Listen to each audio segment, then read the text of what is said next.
Mahal na pong Jesus Nazareno, salamat po at minahal nyo kami. Salamat po at sinagot nyo kami.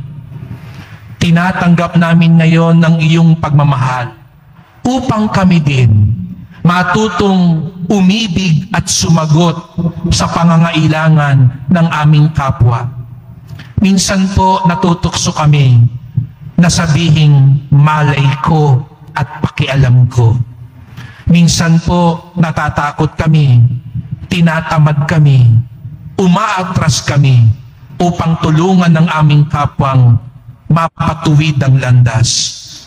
Ipaalala niyo po sa amin na ang kapwa namin, pananagutan namin, sapagkat kaming lahat ay mga kapatid mo. Kaming lahat ay mga alagad mo. Mahal na pong Jesus Nazareno, kaawaan niyo po kami, basbasan niyo po kami. Amen.